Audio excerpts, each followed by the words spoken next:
Til pressemødet. Vi er lidt forsinket. Vi har så blevet nødt til også at trække tiden på grund af Inatsisartuts samling, da det først blev færdigt 5:30. Så derfor så har vi jo så skubbet det frem til her nu til 18. Så vi har fået en del oplysninger indtil nu.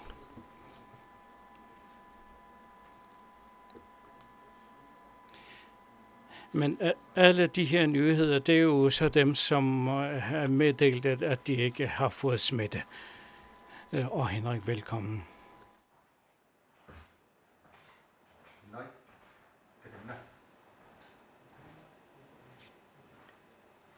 Ja, jeg skal kort omtale, hvordan situationen udvikler sig. Der er jo som sagt heldigvis ikke nogen nye positive. Vi har fået svar på yderligere 34 tests. Vi er nu oppe på at have testet over 500 personer alt i alt her i landet, og det er vi ganske tilfreds med.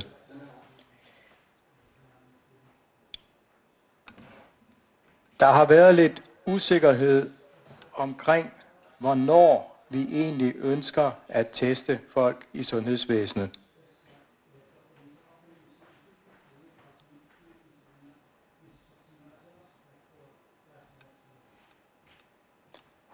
Så derfor vil jeg kort fortælle, hvornår der er grundlag for at teste.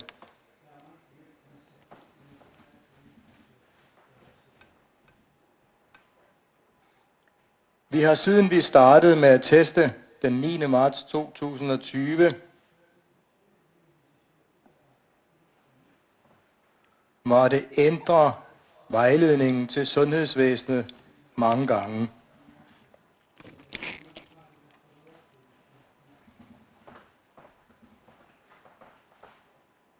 I begyndelsen testede vi kun dem, som havde symptomer.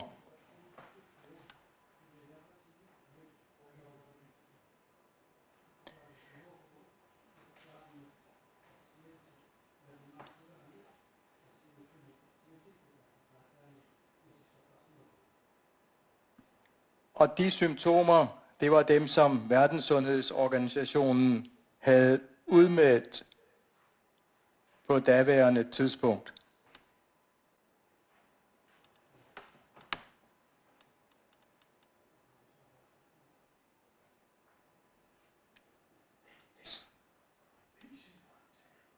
Senere er definitionerne blevet ændret.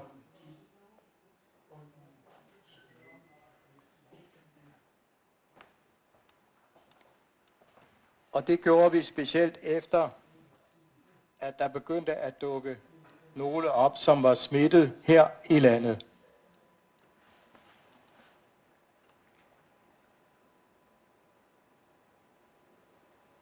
Det var en ny situation, som gjorde,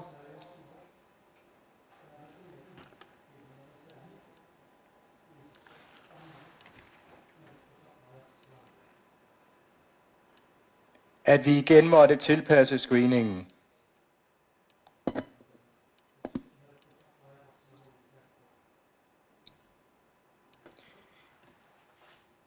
Vi skal holde fast i, at det egentlige formål med screeningen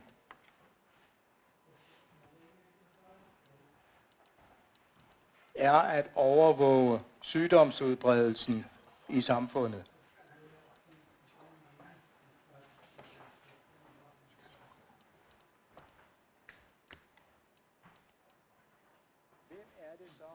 Som i øjeblikket vil få tilbudt at blive undersøgt.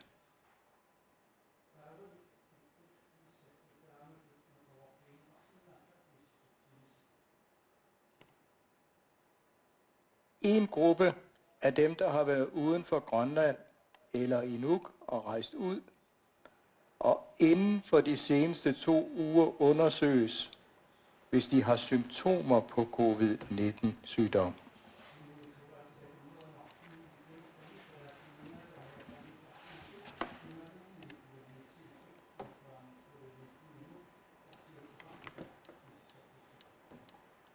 Hvis de har haft symptomer i længere tid,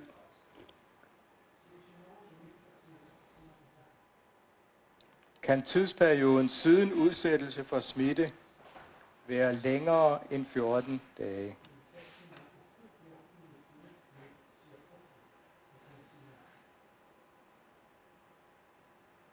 En anden gruppe, vi ønsker at undersøge, er patienter,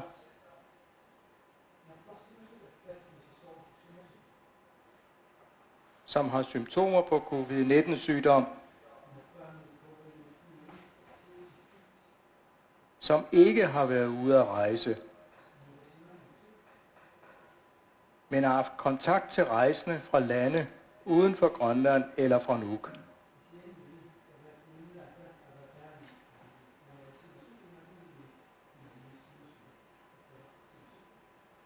Vil også kunne blive undersøgt.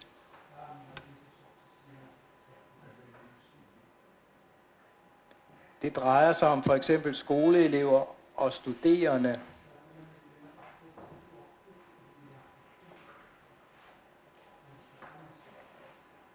der er vendt hjem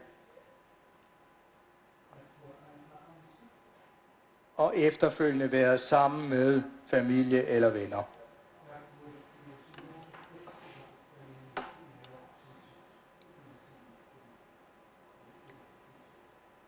Den sidste gruppe, vi er begyndt at undersøge, er følgende.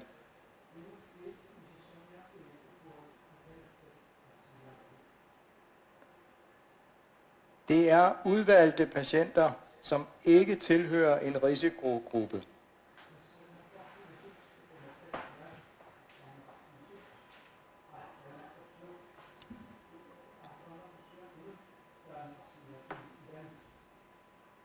Men som har symptomer forenlige med covid-19-infektion.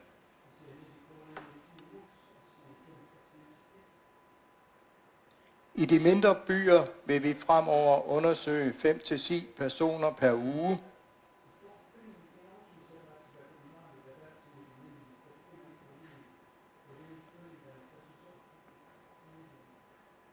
Og op til 20 per uge i de større byer.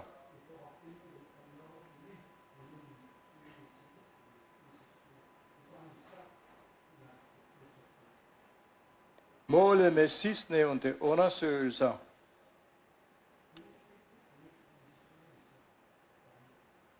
er at lede efter smitte bredt i befolkningen.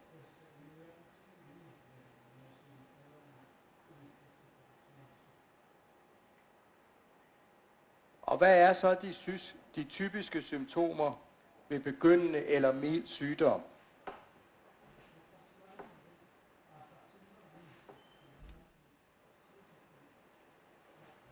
Symptomerne ligner almindelige symptomer på influenza,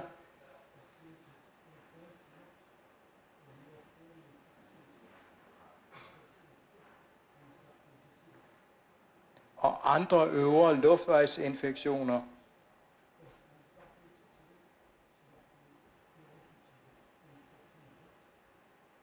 med ondt i halsen, sygdomsfølelse, muskelsmerter, tør hoste og feber. Nogle kan også opleve at få hovedpine,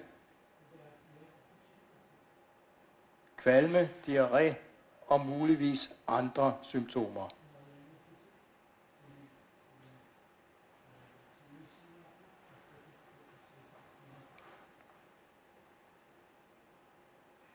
Vi undersøger ikke nogen, som ikke har symptomer.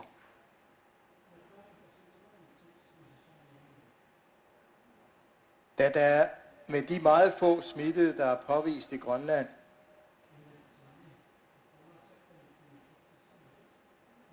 ikke vil være de i sygdomsovervågningen.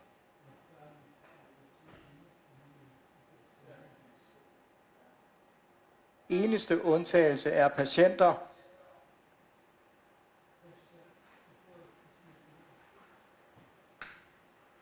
som overflyttes fra Nuuk til kysten.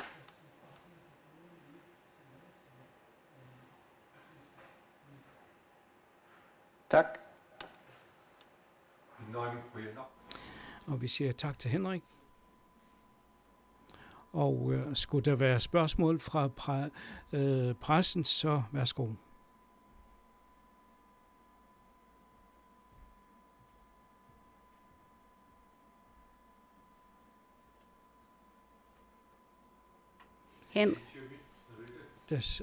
Og det er Merete fra Summit. Henrik,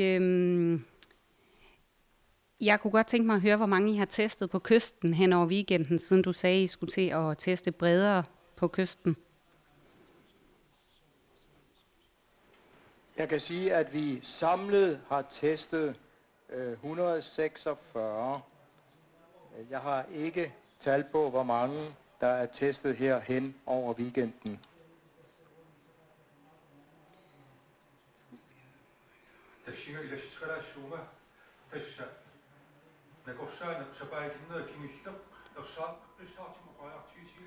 Altså det har været tydeligt fra landslægen, at man skal til at begynde på undersøgelserne ude på kysten. Og det er jo så det, som vi kommer til at følge.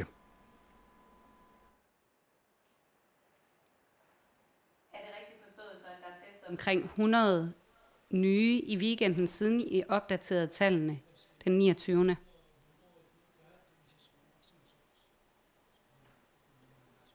Nu er det jo sådan så, at der er hele tiden 2 døgns forskydelse. Og det jeg kan sige, det er, at vi nu er oppe på 513 testede, eller næsten 1% af befolkningen. Dette må anses for meget tilfredsstillende.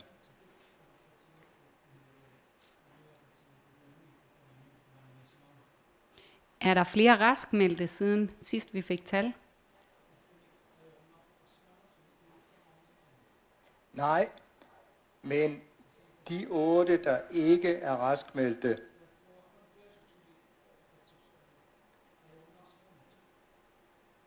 de er lige på vej til at blive det. Vi har således ikke nogen, der er på nogen måde alvorligt syge.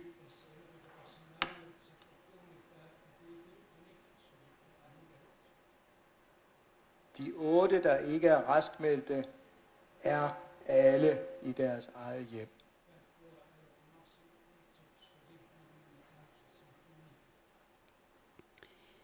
Med de sidste svar, I har fået, som jo alle sammen er negative, hvilket må betragtes meget positivt, har du så gjort dig nogle overvejelser om, hvornår man kan begynde at åbne op lige så stille igen? Og kunne det være et scenarie, at man åbner op her internt i landet, mens man stadigvæk holder folk udefra, væk fra at komme ind i landet med smitte?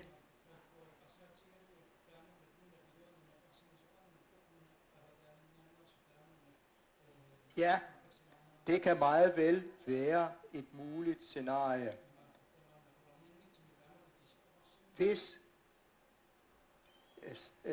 Hvis den meget reducerede transport gør,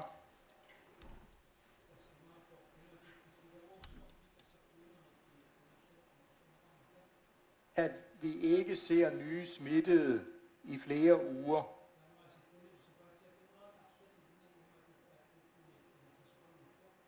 ja, så er der bestemt baggrund for at se på de interne forhold.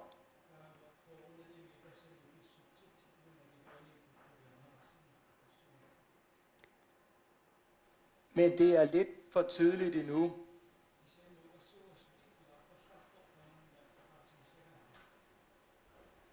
Der kan som bekendt gå op til 2 uger, før man bliver syg.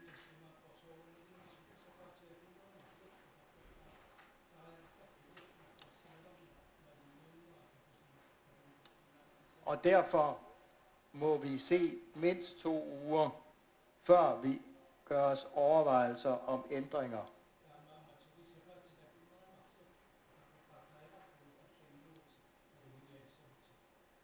Tak. Jeg kom med et oplæg. Det er således, at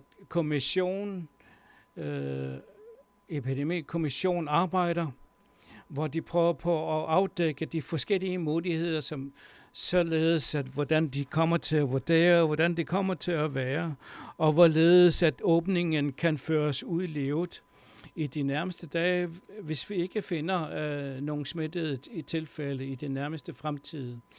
Så derfor så gør man så forskellige tanker på, hvorledes man skal gøre, hvis det er således, at man finder nogen ude på kysten, som er smittet. Så derfor så skal vi være i den afventende position.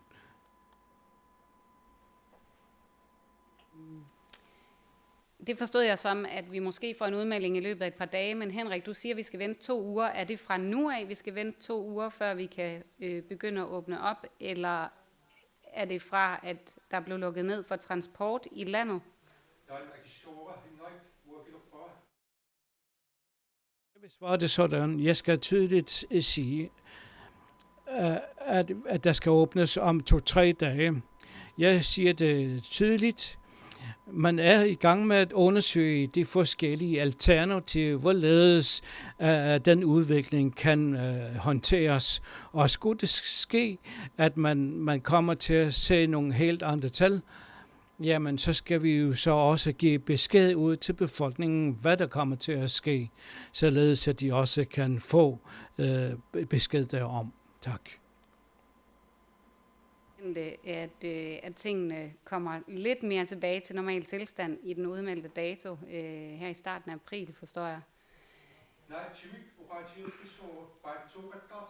Altså, jeg skal sige, at vi siger det helt klart, at de forskellige tanker, man gør sig, det er, altså, man er først i gang med at undersøge de forskellige muligheder.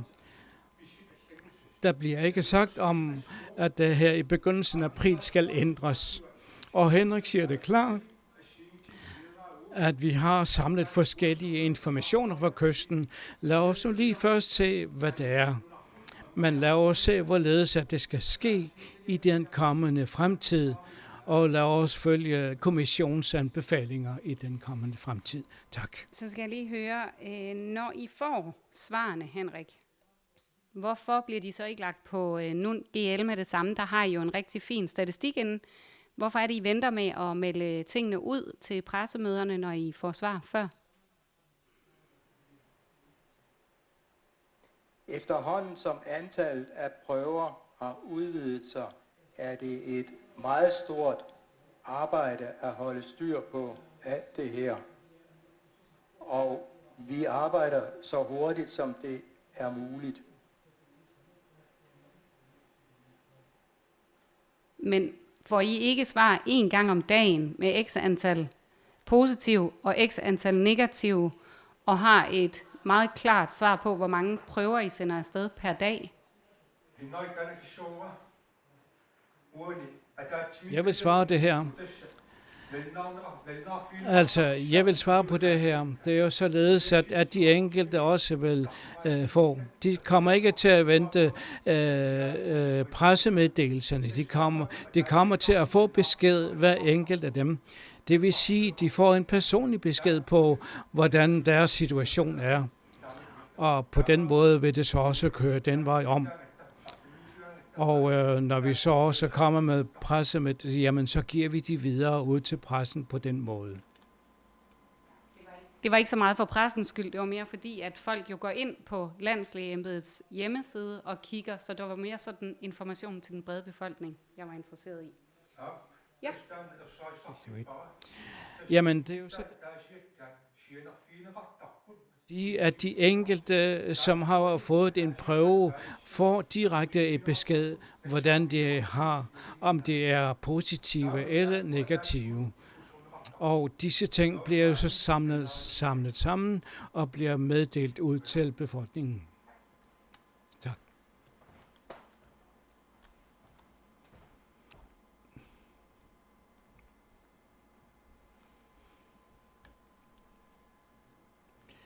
Og Paulo fra KNR.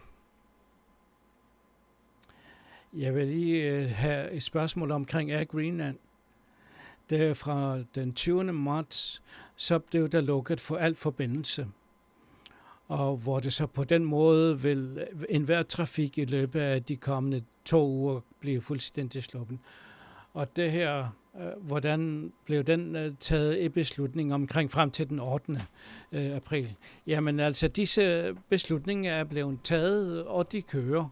Det kan jo så være, at man kommer til at forlænge det igen, men det er jo så altså Epidemikommissionen, som kommer til at tage de beslutninger, og det er jo så dem, som vi kommer til at følge.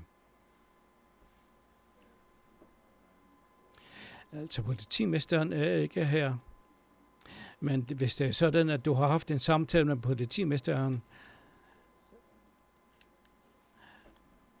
har man så her fra Nuuks side her i forbindelse med, om der har været uro, eller om der så eventuelt har der været uro i befolkningen siden man lukkede for. Jeg kan ikke svare. Politimesteren er ikke her, og det er jo således, at politimesteren har de informationer omkring disse ting. Og jeg vil lige komme med et spørgsmål til landslægen. Nu har du sagt her, og der er 500, som I har taget af prøver. Og I fortsætter med at undersøge. Jamen, hvad så med de personer, som måske ikke har fulgt med under deres sygdom? Gør I så tanker omkring disse prøver, som skal tages fra den befolkningsdel? Nej. Jeg kan desværre ikke høre oversættelsen.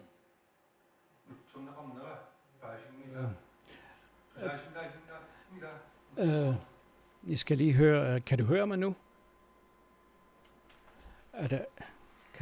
Du kan ikke høre mig? Jo, jeg kan godt høre dig nu. Okay.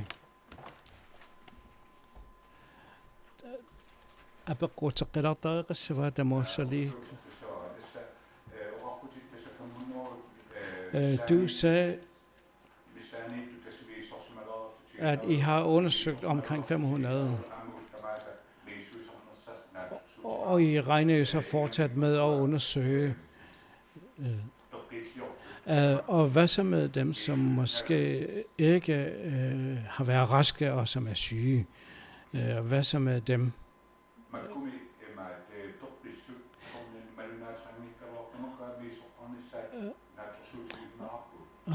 Regner I så også med at altså undersøge de enkelte, som måske er raske, at de også vil tage prøver fra sådan raske personer? Desværre bliver oversættelsen kørt oveni, så jeg har ikke nogen mulighed for at høre det.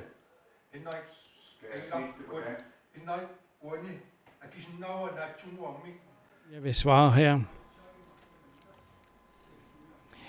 Henrik har her i den her forbindelse med det, altså der blev sagt, at dem, som er raske, dem har man ikke taget prøve fra. Det er altså på grund af de, som er syge, at man har taget prøver fra dem, altså test fra dem. Og så i forbindelse med den udvikling, så har det så ikke været nødvendigt at følge op på raske personer. Det, som blev sagt tydeligt, det er jo, at der fra sundhedsvæsenet, fra Nuuk, altså dem, som er indlagte, altså det er jo så dem, som har været indlagt i sygehuset her i Nuuk, som skal videre ud til kysten, som man skal undersøge.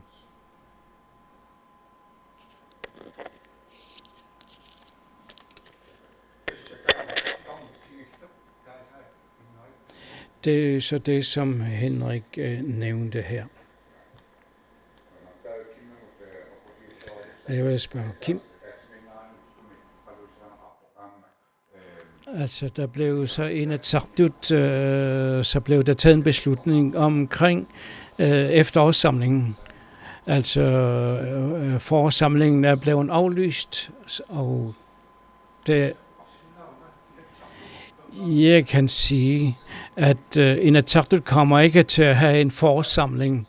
I dag har de lavet en ekstraordinær samling, Og vi ved jo så heller ikke lige nu, hvordan epidemien kommer til at udvikle sig her i landet. Så derfor så har alle partiformænd beskrevet og deres ønsker på, at efterårssamlingen skal køre. Og det er jo således, at der så måske kun er 5, at man så har taget med. Altså de emner, som egentlig skulle have været taget, jamen de er der ikke. Jamen altså, vi har jo så ansvar for, hvorledes at vi så også skal håndtere situationen indtil epidemien er over, og derfor så har vi taget disse med i betragtning. Og det er jo så, hvad formandskabet også har tilsluttet sig i forbindelse med det. Hvad med de beslutninger, der allerede er taget? Jamen altså, hvad med de forslag der, som egentlig er blevet taget op til forårssamlingen? Skal de tages med i efterårssamlingen?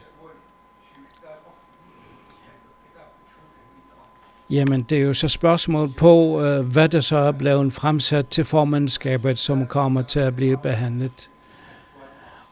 Altså, man kan komme med mange forskellige informationer, hvor der så er nogle ting, der skal oversættes. Så der er, jamen, de skal tages i behandling med oversættelse og lignende. Jamen altså, det vil jo så sige, at der her til efteråret, så vil man jo så behandle alle de forslag, som kommer til at blive fremsat til efterårssamlingen, som skal benyttes.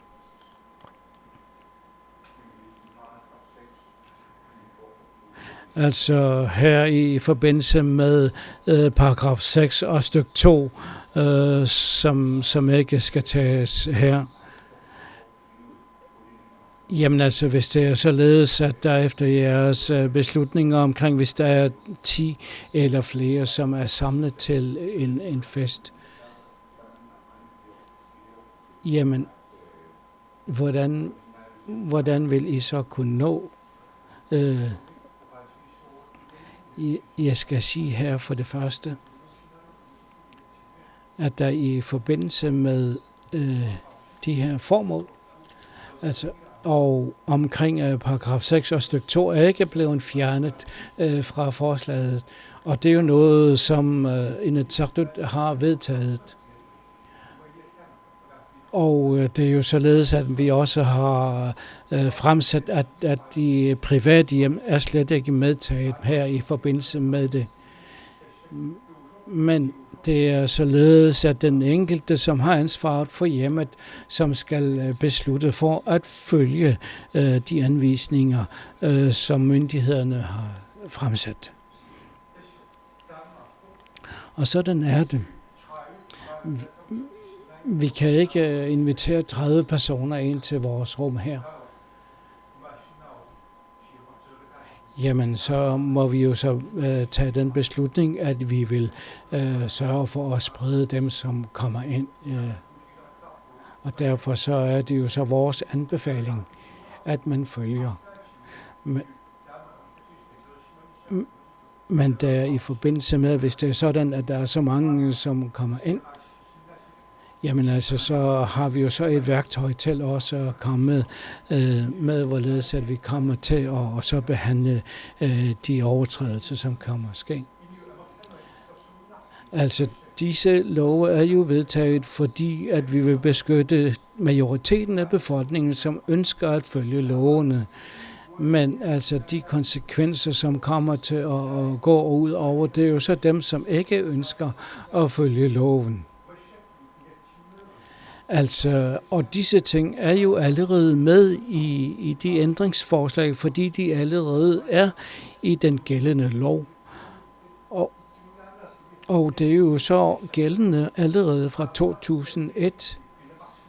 Og skulle det så ske, at man er blevet behandlet uretmæssigt, jamen så har man den mulighed, at man kan gå rettens vej og sørge for at få den oprejsning den vej om. Altså de muligheder, de eksisterende muligheder heranfor, det er jo noget, som bliver tydeligt gjort her igennem den forslag. Og så lige omkring det der med, at afslutningen skal ske 2021 december, den sidste dag i december næste år, jamen muligheden er jo således, at det også kan komme til at blive således, at det kommer til at træde ud af kraft, så snart at epidemien den slutter.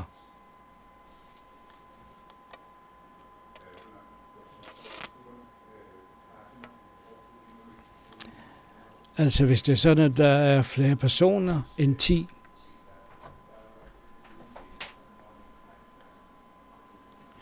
vil det så sige, at politiet først skal henvende sig til retten for at kunne komme ind til et hjem? Jeg vil svare tydeligt. Altså i forhold til den gældende lov, som vi har, jamen,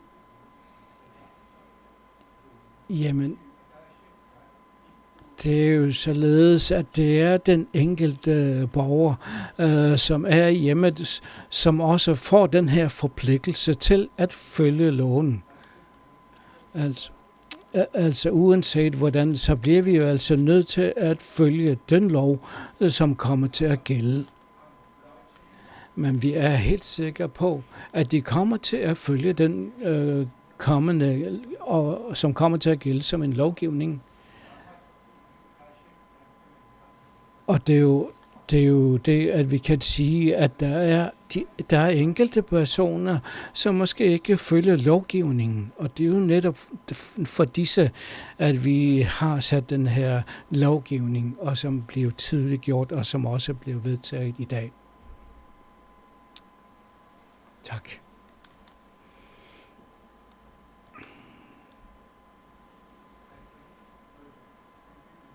Da der yderligere ikke er flere spørgsmål, så vil jeg sige, at der i forbindelse med Landstingets ekstraordinære samling her i dag, så har vi jo så fornyet den gældende lov med nogle nye tiltag, sådan at Naalakkersuisut får mulighed for at kunne tage det værktøj i brug. Og således at den fuldmagt, som man har givet, ikke vil blive misbrugt. Og det er jo så det vigtigste. Og fordi at vi også har en frihed, så har vi også et ansvar. Og vores ansvar, det er jo netop vores nære og vores venner og familie. Og dem, som vi skal passe på vores medmennesker. Fordi netop denne epidemi, det er jo så det, at vi skal prøve på at undgå at sprede smitten. Og det er jo alle sammens ansvar. Og jeg vil sige det, og jeg har sagt det før.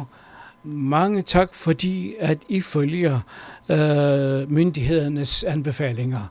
Mange tak. Og så heldigvis på den måde, fordi I har fulgt det, så har I været med til at dem op for denne her spredning af den epidemi. Så derfor så vil jeg gerne gentage det her. Vi skal endnu ikke løfte vores hænder. Vi er jo i gang med at undersøge befolkningen ude på kysten, og det er jo noget, som Henrik allerede har nævnt. Så derfor så skal vi jo fastholde i håbet. Også fordi, at vi håber på den fremtid, hvor vi kan have en god dagligdag igen. Og det er jo så det, som er vigtigt, at denne her epidemi ikke spredes ud til den brede befolkning. Vi skal dæmme op for den, og det er vores ansvar, at den ikke spredes. Mange tak til alle, også for dem, som lytter med og følger med i tv. Og vi skal så igen her på fredag komme med klokken 1, komme med en ny pressemeddelelse. Tak.